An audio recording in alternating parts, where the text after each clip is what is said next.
see a bit of a change-up coming out from EDG in this game. I'd love to see more impact, especially coming out from Scout when you know you are playing against Cryin on the opposite side. Alrighty, into Champion Select we go. Again, blue team retained by EDG. If you lose, you get side selection. Obviously, RNG being the high seed had selection in game 1. They chose red. EDG, as losers, chose blue. So both these teams are like, yep, this is the sides we want. And of course, the picks and bans have moved. No Yuumi ban means no priority on Lucian Nami. An immediate change for the mid lane. He says, get me off Malzahar duty. I'm going to be the one roaming. I'm going to be the one trying to push here. Ryze first pick. And now I'm just curious to see what RNG's answer will be, right? Because RNG have pretty much only exclusively played Twisted Fate and Galio, Ryze being the third trifecta of those roaming mid laners. Cryin in the LPL did play things like the Orianna. He has played a lot of Azir in his career, so there are other answers, but those answers don't really go with the playstyle that RNG are known for. Misfortune Xin Zhao has, okay, I thought that was locked in for a second. I'm like, wait, we got Rek'Sai? That would be wild early on, but Xin Zhao could be a pretty outstanding lock-in already. Do want to say, one of my favorite meta calls has been Poppy as an answer to the two biggest junglers, which are Lee Sin and Xin Zhao. They are so dash reliant that Poppy W just kind of ruins their team fighting presence, and then she just does more because a dashless Lee Sin is trash and a dashless Xin Zhao is trash. Locked in here, and now that this could be the option, I'm sure you could lock in a Nautilus or Leona and actually fight back, but Yuumi is going to be grabbed for EDG support. Yeah, they want to split up the Misfortune Yuumi, grabbing the Ezreal for the poke lane here. Definitely a weak one early on for the lane phase, though. I want to see how RNG actually attack it, because they already have a ganking jungler. You could, again, you know, go for like a Leona or something there for Ming and try and get some kills. Stun that cat off Ezreal. See what you can actually do. This is Viper's most played champion in LPL Summer, so he's going to have a lot of comfort on it. He's been known to just completely take over games. If there is, you know, a fire on top or mid, at least they will have a win condition to rely on. I wouldn't be surprised to see RNG do what you just said, Kobe, of just bringing out an engaged support, maybe trying to go back to something like the Nautilus and saying, hey, we're going to ignore the bottom lane 2v2. I'm just going to use the fact that you are this cat who can't move, and I'm going to go up towards the top side. You see the Poppy ban right away, right? The call is RNG knows what the hard counter picks are.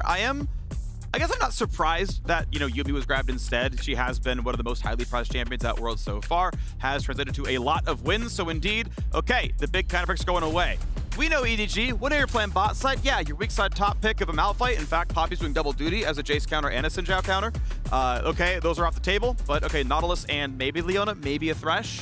What are you kind of dropping off of Ming's champion pool here to make sure that, you know, he can't find a second engaged tank to play in this series? I really like the Malphite ban from RNG instead of just banning out the Graves, because Jace is already decently good into Graves, and the only thing you're really worried about is the EDG later stages of the game. So if they just had a Malphite and they kind of weather the storm through there and come through with some big ultimates then and some picks, then you're going to be in trouble, but they take away those possibilities.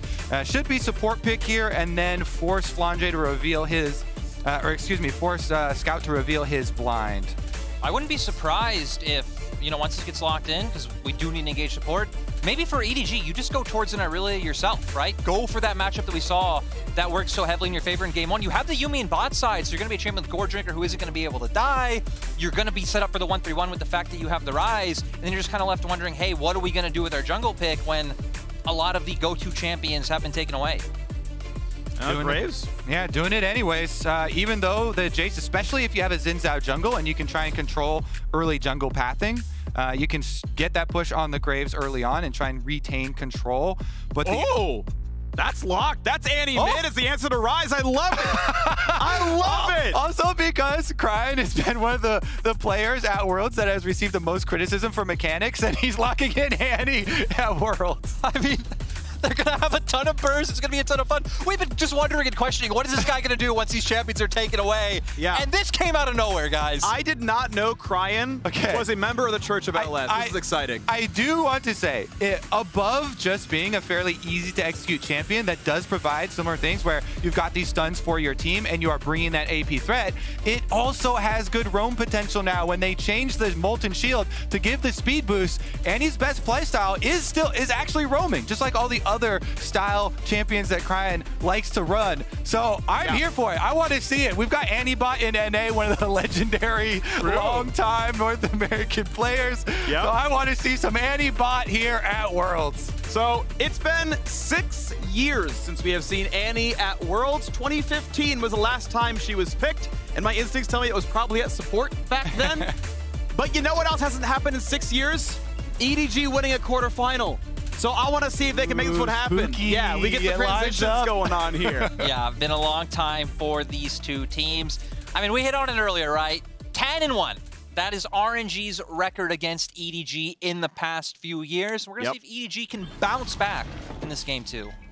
All right, well, you double your wins in a 4-year span. If EDG can make this series comeback happen. It's only been 1 game. And to be honest, I don't know why Dash gave Raz a bunch of crap. He said 3-1. You can drop this game and your prediction's still true. So get Raz, the 1 out of the way early. Raz, I'm here for you, man. I believe in your analytical skills.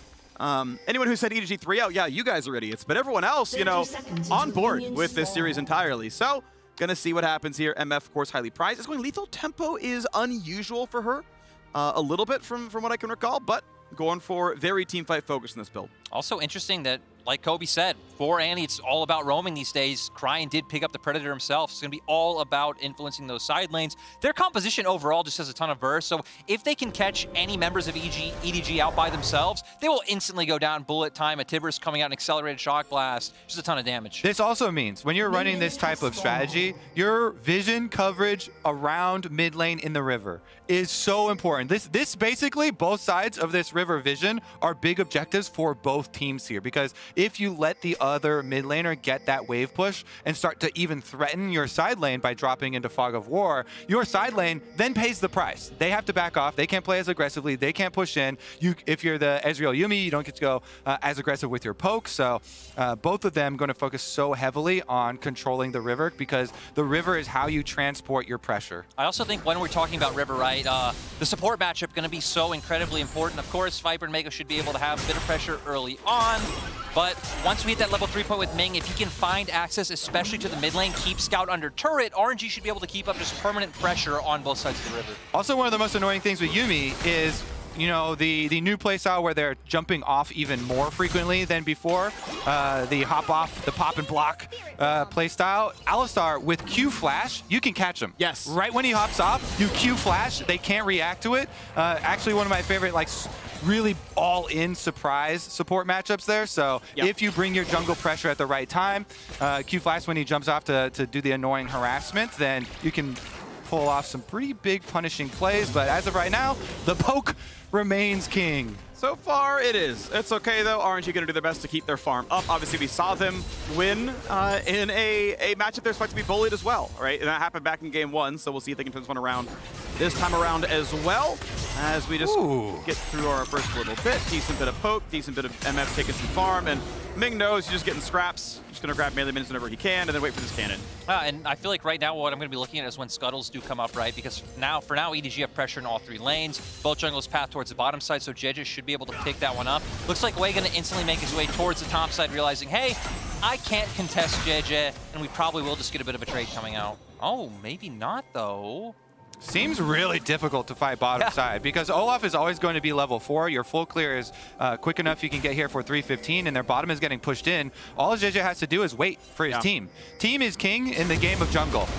Scuttle Crabs are generally team play, and he's able to bully him off, so a little bit of wasted time there for Wei and for RNG. Now, can he get this in time, though, is the question, because Cryan's obviously under pressure, and Scout can move down, Flandre can move down, so Wei decided to watch the bottom Scuttle die, and he's going to lose top Scuttle as well. If he was a bit more proactive, top Scuttle would be his already. Yeah, they didn't have any deep vision, so it's kind of a guessing game. Oh, did he flop to the other side? And you kind of roll the dice there.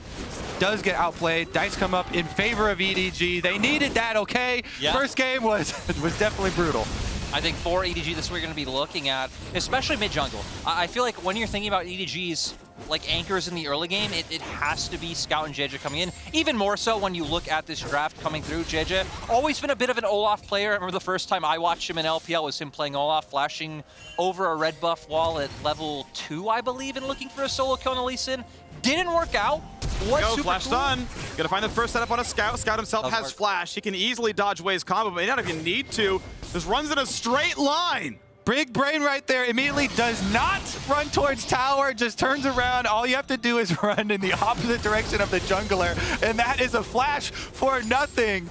While people will be scratching their heads and like, right, nice flash. That does work versus a lot of mid laners that will just kind of brain off, run towards tower. But Scout, brain check worked in the morning today, so just walk straight into the river, and that is now going to turn the tables of this critical matchup for the early game. We had the magnifying glass on, no flash for Cryan. All of a sudden, Annie becomes a big target. Yeah, and now with both teams coming back out on the map, I think for EDG, they could potentially be looking towards going for an early dragon. Their bot lane should be able to keep up pressure. They're going to have TP on Flandre, assuming he doesn't go for a recall right now. And even Scout coming back out onto the map. Yeah, Mako able to get out in time. Headbutt Pulverize not doing a whole bunch as Viper Arcane shifts, and it's like, well, Ming, we just kind of harassed you back then. You know, mana flow stacks, no problem. As the TPs do come around to the various lanes you mentioned. Tier plus serrated Dirk. Xiaohu not able to stop him in time. And that is good for Flandre. He may be able to walk all the way to lane. Oh, Flandre, I think should be in a pretty good position. Okay. Oh, he's just going to go for the TP, so isn't going to hold on to it. So if any, Ming! Headbutt Pulverize. Mako cannot possibly dodge this. Kobe, you called out the ability, and Ming makes it land. However, it's a counter gank. It's a 2-on-2 right now, but opposing mid laner is coming. Crying, runs from home. Wei is just down, and it's looking horrible. Well done, EDG, 2-1. You could see the communication there because Gala runs up even melee of the Olaf thinking teleport's going to come through and we're going to have him on the run. But then the interrupts actually happen. Olaf forces a flash, bullies them off, gets the extra kill. Really big interrupts on the side of EDG, forcing that play through. That completely flips the script there. Very nice confidence, and it's always funny to see those comms in action just through the positioning of the players. They do get run off of the dragon, though. Despite the fact that it's on Vision, he does have Smite. Ezreal could try for a steal, but obviously Wei is here and Olaf would die. It'd be a one-way trip, so RNG find a way to get the first dragon yet again, but this game is different. A 1,200 gold lead to EDG. Yeah, and EDG just want to keep it going. They do have a wave up in top side. Xiao might have flash, but EDG just have so much burst. All right, he's gonna try to clear the wave. Now forcing to tank the damage. Scout, he's gonna be able to drop aggro. Nice flash follow by Flandre. Perfect juggling of everything, and EDG off the 3-1. Big difference in mid lane here where Scout, after interrupting Annie's teleport, now Annie has no flash, no teleport, and no mid-wave control. So he then transfers that pressure topside. But here's the play. Being immediately onto Mako, as we said, boom, gets the stun onto the Yuumi. You can't jump back on an ally after you've been CC'd. Here's the interrupt in action. Beautiful from Scout. Even waits the perfect amount of time. Extra DPS comes through, allows Olaf to finish up the double. I also feel like, you know, going beyond this after when EDG started the Dragon and RNG came for the interrupt, just kind of shows how tempo and how turns work in League of Legends, because RNG, they give up the wave mid, they commit Ming straight to Dragon. That's what allowed Scout to have the push to go and make that play topside. So EDG, I think, a really good read of what RNG are doing so far. JJ's path especially has allowed him to be everywhere to answer the aggression that Way's looking to bring. This game number 2, titled Revenge of Scout, Revenge of the mid laner, because he is going to dominate this game now. Giant CS lead over Annie. The summoner spells advantage had been earned himself by avoiding the gank, and now should be able to bring that extra pressure to brunt. Even rushed into the Mercury treads to reduce the Annie stun flash play that are gonna come consecutively here. Everybody grouping up for this Rift Herald. Even Misfortune trailing, but she has extra move speed to get there. This is gonna probably leash back as the team fight starts. Rumors of RNG getting locked up a fair bit. This is gonna be the first one on the way. Smites for help, and it's a 2-for-0 so far. Yumi's just targets the third kill. EDG thought you count him out, but they came to play. Looking for a fourth now. Not sure Ming can survive this one. He's gonna headbutt Pulverize, get the aftershock. A stun might do a little bit, but it's not gonna do a lot. Give Viper the kill, and EDG are taking him down. And it's another case of Scout diff, the Realm Warp to cut them off. Rift Herald drawn into the river just as bait. 2 sections of RNG. They cut them off with better coordination. Realm Warp secures the trap, and EDG strike strike back quickly. Yeah, they're going to go straight into the fight. They have more members here first because Viper and Mako came up, but there's the Realm Warp that you talked about, Kobe, having the damage down. Yuumi ultimate popped instantly, and this is a 5v3 because look at the mini-map. Ming and Gala still not here in time, just instantly able to turn, and they continue to run down the members of RNG. Plus, look at the mini-map right now. That bottom wave is slow pushing in their favor. It's probably going to be a giant bottom wave for them to go collect in the aftermath as well. Bottom lane, big advantage. Top side, big advantage. The extra objective picked up, and huge turn of the tables. Lyric, this is what you want to see for the best of 5. Keep it lively. And this is what we expected coming in from EDG, who, you know, RNG maybe finishing as the first seed and EDG coming out second. I do think a lot of people believed EDG had a better performance in the group stage, had to go up against a harder team in T1 to where, again, sadly we saw what happened with Hanwha, but EDG are looking for more picks. Oh, decent couple of shots here. Cryan's gonna find not even a stun and a scout, so that's not gonna mean a whole heck of a lot as we get to go back to the farming game. 4,000 solid gold lead as EDG feel good everywhere. Yeah, they do, and JJ especially does, because Olaf plus Yuumi is one of the funnest combinations to play as a jungler. You get to go super ham, ultimate down, can't get knocked back. That's gonna be free meat. And it just goes back to what we saw last game, just reversed. EDG winning everywhere on the map after the last Herald fight. They're winning up in top side. They're able to force these plays down in bot, and RNG can't even get scraps. Butcher Olaf takes down Alistar. A more fitting free combination, just can't be there. Yeah. Yuumi gets some money for himself as well. This one is going to be, yes, both opening games here have been completely one-sided blastings by the opposite team. It has, and it's cool to see that. You know, I want to know if we're going to get a close one here, if it's going to go back and forth. Bit of wave for coming across, and it is still going to be a Herald charge. No one there to smite it to keep that one from hitting. But now, flash stun. This one will not land. I've seen this play before. Wait, Scout walked back up. It was a bait. He wanted a way to take some turret shots. Good job, Scout. He's got teammates coming. JJ wants in. He's got a Yuumi. They're going to run fast for a bit. Cryan's going to run away, and well, they're going to go ahead and catch that one. And now it's on to the second half of that one as Cryan will drop. There's the auto attack. Slow lands. Well done to Way to find a single kill, but Viper's here to avenge his fallen mid laner. Stand in the brush, walk back up. Goodbye. 2-1 play, EDG. And EDG just completely punishing RNG, trying to find the opening on mid lane. Sadly, not able to find the stun, not able to find the lockdown. And they're in such a good position, they're able to roam their bot lane up. You aren't really going to lose. Oh my god, Flandre! He lives, though. Oh, calculated. Yeah, Xiaohu pulled out the abacus for that one. He was like, one more over. Not going to be enough to kill me. I'll be fine. Ezreal ult, not going to find him in the fountain. You like the attempt, though. Those are some of the funniest kills that you ever get. Ezreal ult's going for people who just previously recalled, haven't had the time for regeneration to finish, but doesn't happen here. Doesn't matter for EDG, though. Flandre finishes up his own solo play on top. Scout has been playing on the edge for the majority of this game, and it has been paying off so big. Here, as you stated, Freak, he's baiting for the Olaf Yuumi to head over. Once the Olaf Yuumi gets there, they make the commitment because you see topside is pushing, so they can easily just have Graves come down. But because Scout steps up and he keeps playing on that edge, gets hit with the W here, so he gives back 1 kill. Small, extra little allowance for RNG to try and survive on there. Some money for Way, but still ends up getting cleaned up. So now we get to see EDG try to close the game out. They got the second Dragon of the game just 40 seconds ago, so 1-1 there. RNG don't have the Dragon Soul out, and this really is just a walkover. 6,000 is now the gold lead. It actually feels faster than the previous one where the gold was closed, but the Dragons were stacking. This is just everything really going EDG's way very rapidly. Xiaohu gonna miss the shock blast. Flandre, no ulti, so not gonna find the kill. Xiaohu's able to walk away to stay alive, but very clearly it's an anti-roam, and it's just still not gonna land. Finally, Ming shows up to finish the job. Flandre, no easy way out, but Scout's here for a bit more. Did he butt up more than he could chew? He certainly did. It's gonna be a 2-0 play. RNG finds signs of life. And it's been Scout diff all along, with this time Scout running it down against his own team. Looked like EDG might have been able to bring it back, but at least bringing some pressure in mid lane. But RNG needed those signs of life with the kills coming back. Yeah, you have to commit so hard. 1 level extra than you think is necessary topside when you're playing RNG, because RNG will have everybody there, 3 members for them. They finally get something. Meanwhile, mid lane turret plates are whittled off by the rest of EDG while their solo laners went down.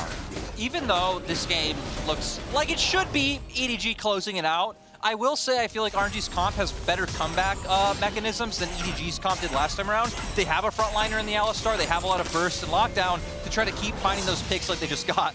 I feel like Ezreal Yuumi should never get caught by the Annie play, so Fog of War is certainly RNG's best friend, you know, for trying to make that big comeback play. You've got Alistar, you've got Annie.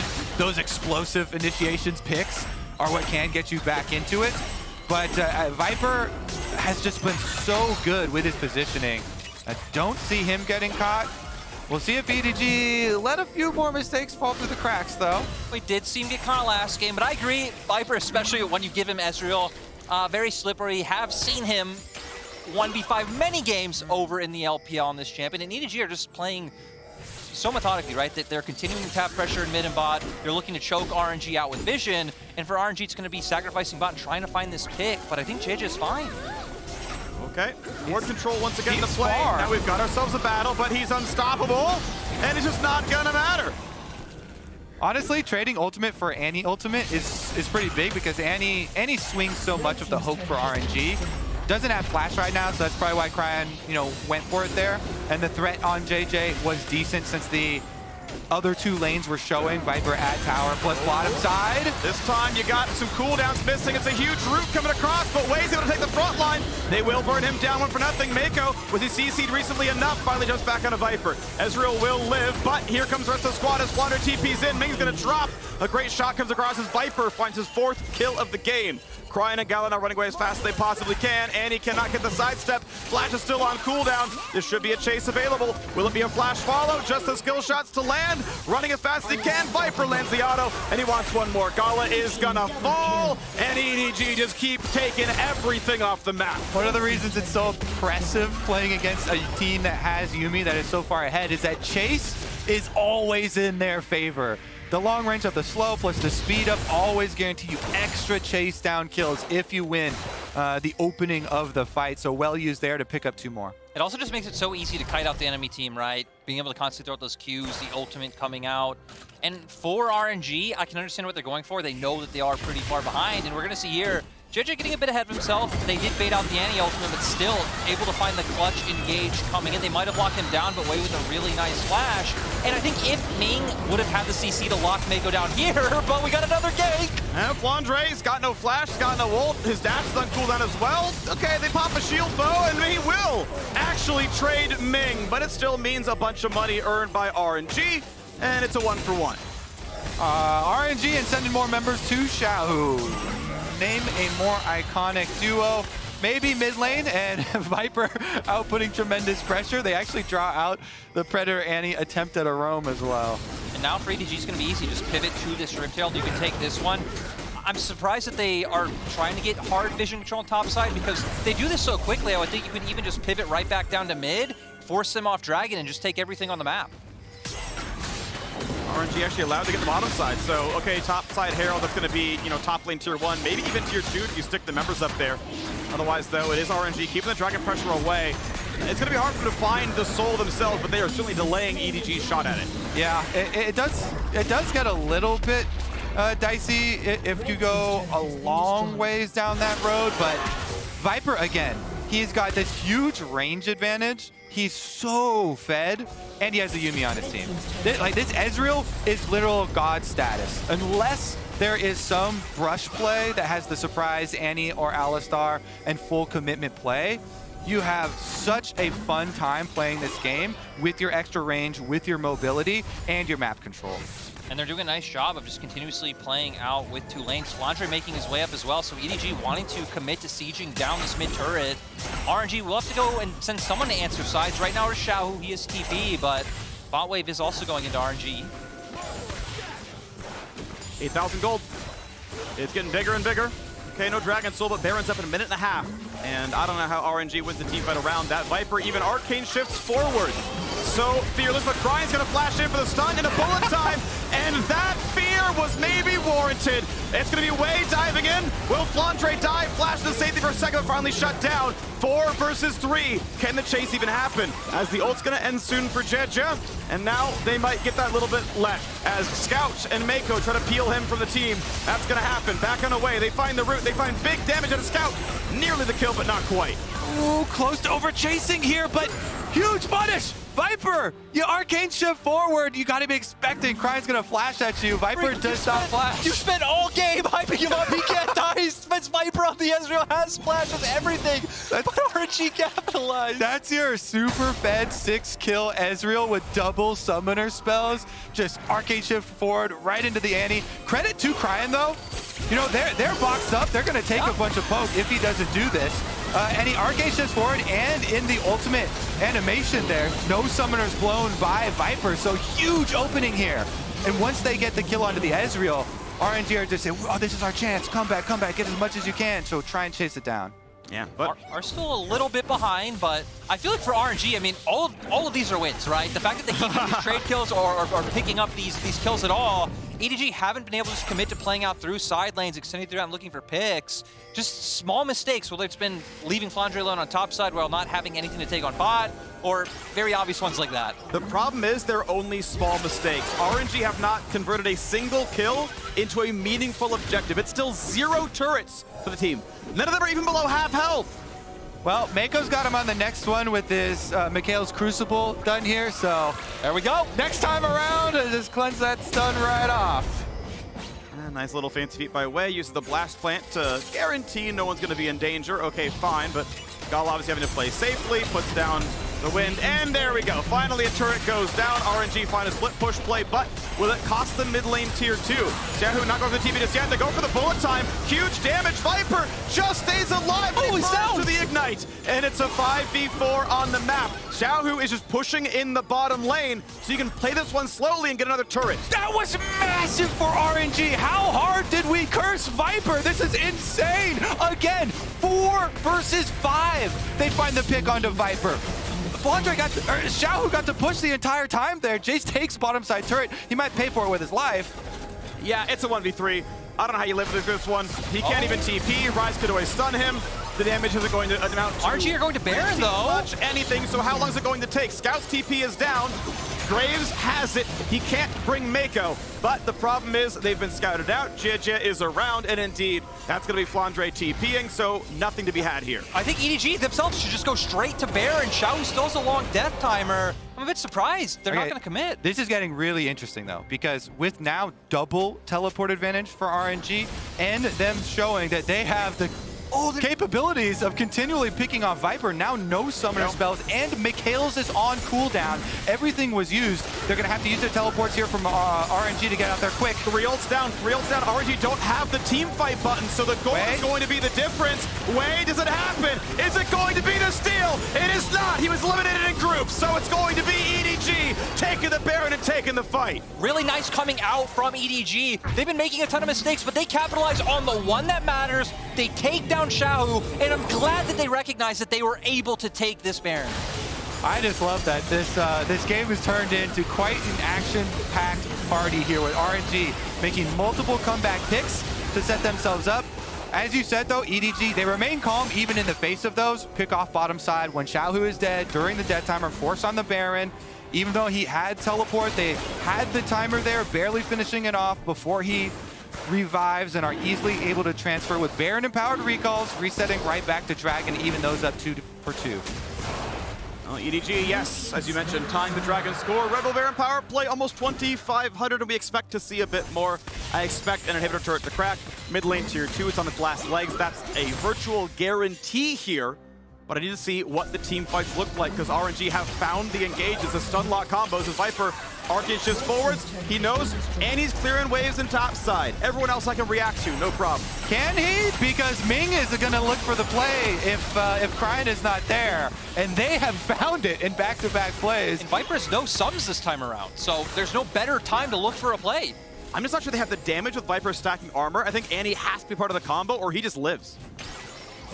All right, well, Mikhail's is back off cooldown here, so at least he has that to rely on. And Mako also has the exhaust for the all-in, for the short-range members. Forces the Gale Force on a Gauntlet to dodge an arcane shift. Mid lane tier 2 is dead. Inhibitor turret under a little bit of fire as Wei hits the front line, tries to get rid of some minions, and the waves are gone aside from the cannon. A little bit of poke towards Flandre, that'll stick for a little bit until he finds a new wave. Is on double lifesteal, so minions will heal him all the way back up. And now the cannon is dead. I do like that EDG playing a bit more respectful, especially in terms of Viper's positioning. He's never the one walking forward in front. JJ is always there next to him. They know up. Full time for the wave. I don't mind this too much. 50 seconds left on the Baron buff, as honestly RNG needed to heal on several. Way gonna walk up, and they know with the minion wave gone, it's gonna be hard to win. And oh, it doesn't matter. The healing is too good. Thank you, Goredrigger. Thank you, Yuumi. And goodbye, RNG. They cannot defend the mid lane until they recall. Stone and Flunder not gonna be much there either. They need to heal back up. Yeah, Sustain Wars will be won by the side with Yuumi. Scout gonna whittle down on top side as well. You see, actually, JJ taking this wave of time to go heal off Raptors, comes back full health from the jungle, so Yuumi can spend the mana on Flandre. Some poke, but it is 5v4, and that is going to be RNG conceded the mid lane. 4,000 gold now gained off the Baron. Middle inhibitor cracked. It's a 10,000 gold lead. RNG may have found some kills, but they are not going to find this game. This is still going to be really good for them, having these super minions pushing in mid. RNG always going to have to commit a member to answer why they can start looking to push on either bot or top. They've controlled the whole map up until this point so far. Still no dragon for a few minutes, so to me it doesn't really matter where they do look. You expect resets to come out, and now there's some pings coming out on bot side. So for EDG, I feel like the plan's still just very simple. Just look to group up as 4, have Scout committed to the other lane. He can always draw more up to answer, and the ball is in the court of RNG. Well, RNG have done a good job thus far keeping it interesting, even with the big lead on Ezreal. This time around, you know, they go on the Olaf because Viper is now not exposing himself to the all-in. They're able to keep the Olaf up, turn it around, get the extra pressure through, and unless we have another huge forfeit play by Viper, definitely should be, again, them pushing in the sideways, because mid lane super minions will get there pretty quickly, and they're just going to transfer everybody over to bottom side. Here we go. One more inhibitor to kill, and that'll put a lot of pressure for when the Baron respawns. And good luck getting from the bot lane to the Baron in time. Obviously, TP can get you there, but it's still constant pressure you can dance around as EDG. Letting the Yuumi poke. JJ knows he's going to be fairly safe, can always pop the ulti, can't really be locked down. And now we have the bot lane pushing in. Harder, of course, this time around, as there is no Baron buff. It's easy to clear the minions. Cryan can always flash ult. Will there be a play here? Viper and Flandre, ones we're looking at. Arcane shift backwards. Way going to take the front line with his ulti on, and that means they have enough time to clear the wave. That's an ult for a minion wave. The bot lane turret still very, very low. Cryan will survive that shot, but it's now forced out so EDG can try to backdoor the turret until RNG fight back a little bit longer. Yeah, time is in EDG's favor. All they have to do is continue to play the poke game. Poke goes out, Yuumi heals go in, and slowly the super minions do their work. Cryan comes back for attempt number 2. Time running out for RNG. Minute on Dragon, minute on Baron. There goes the turret, and it's time to run away, but will they find a little bit more? The slows are landing. Shadow forces a flash away. Way has no ulti. That means he will likely die. Bullet time does a fair bit. Will it find a kill? It's actually 2 for nothing. You gotta be kidding me. How do they keep winning these fights? And it's gonna be the top laner TPing back in. Flandre, though, kills off Way. Ming's gonna drop as well. Do they have the damage? No. Scout just eviscerates the team. Gala on the fountain. Gala goes down. It's top lane versus top lane, but Mako is gonna make it a 2 versus 1. Triple kill for Flandre, could be a quadra because he is not going to stop. Going for the Nexus turrets themselves. Shock Blast going to be tanked. Shahu going to try his hardest. He does not have the damage. A kill goes through to Yuumi, and it's time to kill the base. EDG answer back in game 2. And all of that just happened out of nowhere. I didn't even see how Viper went down. I was so focused on the Olaf. In the end, EDG able to pull it back with the fact that Yuumi with Graves, just such an annoying combo that you can't burst down. Even with such a big misfortune ultimate from Gala in that one, they aren't able to pull it out. Flandre in the end on this Graves. This man has done so much for EDG, you know, for the majority of the season, regular LPL, played so much weak side, played a lot of scaling for them, but man, the 2 picks for him at Worlds, the Graves and the Jace. Graves comes out so big once again, and congratulations, EDG, making this one interesting. 1-1, they even up that score. And it looks like the blue side pick, take away the Rise and go for the Yuumi to have a, control over bot lane. And that worked so well because honestly, Cryan looked like garbage for the first half of that game. Twice he went for a flash stun when his jungler's not even in range. Like, the outplay was literally right-clicking and walking away. I'm sorry, but that is not hard to do. Okay, he didn't walk to his turret. He didn't walk into the Xin Zhao. Congratulations, Scout. Really well played to not walk into Xin Zhao. Those are some really bad flash plays. Like, Cryan got wrecked in the early game. That was actually us trying to be like, oh yeah, good. The awards here going out. Yeah. Smart play there, not to run straight back to the tower. I don't want to see that again. The team fights were fine. The early game was bad. I'll toss to the commercial now. As you prepare for more LPL action, we're getting a look inside the comms from RNG's massive win versus Hanwha Life eSports in Sound of the Game, presented by Bose.